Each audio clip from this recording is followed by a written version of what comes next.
अस्सलाम वालेकुम स्टूडेंट्स। तो आज हम बात करेंगे हार्ट की लोकेशन, पेरिकार्डियम का रोल और स्ट्रक्चर पढ़ेंगे वॉल्स ऑफ हार्ट के। तो ह्यूमन हार्ट यानी साइज ऑफ फिस्ट के बराबर होता है हथेली के।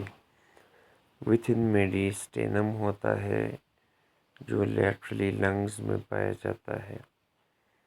पोस्टीरियर साइड पे बैकबोन और इंटीरियर पे स्टर्नम है और सेकेंड रिब के बेस पे ये लाई करते हैं और इसका एंड डाउनवर्ड और लेफ्ट की तरफ होता है और ये पॉइंट नीचे इंटरकोस्टल मसल फिफ्थ उस तक टर्मिनेट होते हैं। पेरिकार्डियम की बात करें तो पेरिकार्डियम एक फाइबर मेम्ब्रेन है और ये एक्सटर्नल कवरिंग है अराउंड द हार्ट और ये क्लोज सेक है जो सराउंड करता है हार्ट को और ये इन इलास्टिक नेचर है और इसका काम है हार्ट को ओवर स्ट्रेच या ओवर फिल्ड होने से ब्लड के साथ बचाता है। इसके अलावा इसके अंदर फ्लूइड है जो इसको लुब्रिकेट करता है, हार्ट को फ्रिक्शन से बचाता है, सराउंडिंग ऑर्गन्स के लुब्रिकेशन के अलावा ये पोजीशन में भी होल्ड करता है इसको और अंदर जो होलो स्पेस है वो एक्सपेंड कराता है जब ये फुल हो जाए। इसके अलावा इसके दो पार्ट हैं, आउटर पार्ट को विसरल लेयर कहते हैं हार्ट के और जो इनर पार्ट होता है आउटर रीजन जिसको सराउंड किया हुआ है सीरस फ्लूइड ने या पेरिडियल पेरिकार्डियल कैविटी ने उसको पैराइटल लेयर कहते हैं। अब स्ट्रक्चर की बात करें तो 4 चैम्बर हैं, 2 एट्रिया और 2 वेंट्रिकल। एट्रिया जहां ब्लड इंटर होता है, वेंट्रिकल वैली को कहा जाता है। एट्रिया अबव द वेंट्रिकल होते हैं और हार्ट वॉल में 3 लेयर्स हैं, एपिकार्डियम, मायोकार्डियम, एंडोकार्डियम।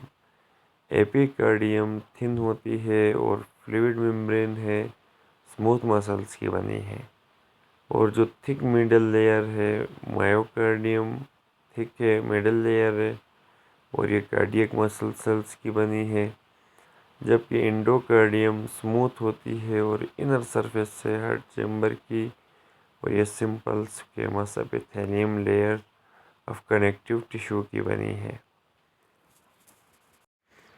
चैम्बर्स और लेयर्स के बारे में बताया। तो अब हम थिकनेस की अगर हम बात करें चैम्बर्स की डिफरेंट है। जो एट्रिया होते हैं ये थिन होते हैं क्योंकि इन्होंने फोर्स करना है ब्लड को वेंट्रिकल में, तो इसके लिए इतनी पावर नहीं चाहिए। दूसरी तरफ वेंट्रिकल्स हमारे पास रिलेटिवली थिक होते हैं क्योंकि इन्होंने पंप करना है ब्लड को पूरे बॉडी में। तो जो राइट वेंट्रिकल वो थिनर वॉल्स होती हैं जबकि लेफ्ट वेंट्रिकल पंप करता है ब्लड को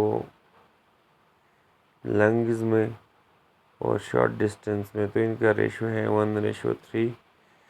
तो लेफ्ट वेंट्रिकल यानी ज़्यादा थिक होता है।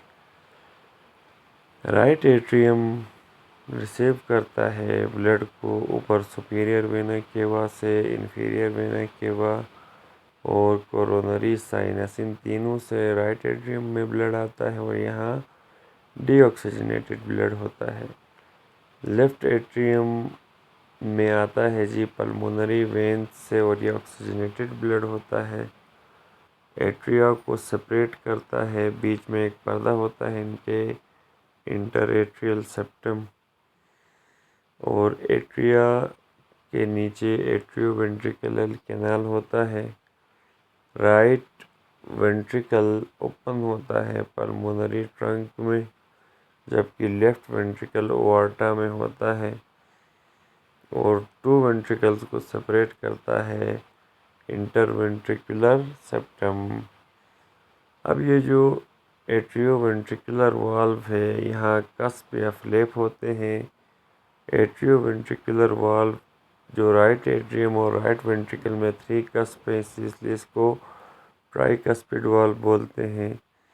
जबकि एट्रियो वेंट्रिकुलर वाल्व जो लेफ्ट एट्रियम और लेफ्ट वेंट्रिकल के बीच में, वहाँ 2 कस्प है, इसलिए बाइकप्सिड या मेट्रियल वाल्व बोलते हैं।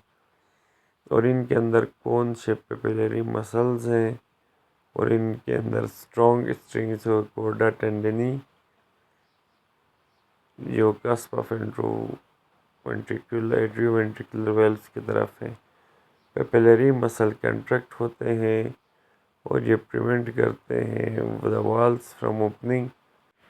पेपिलरी मसल्स कॉन्ट्रैक्ट होते हैं जब वेंट्रिकल्स कॉन्ट्रैक्ट हों, और ये प्रिवेंट करते हैं वाल्व्स को ओपन होने से एट्रिया में। कैसे करते हैं? कोर्डा टेंडनी को पुल करते हैं, जो कि वाल्व ये कस्प के साथ अटैच है। ओआर्टा पल्मोनरी ट्रंक में ओआर्टिक पल्मोनरी सेमील्यूनर वाल्व प्रेजेंट है।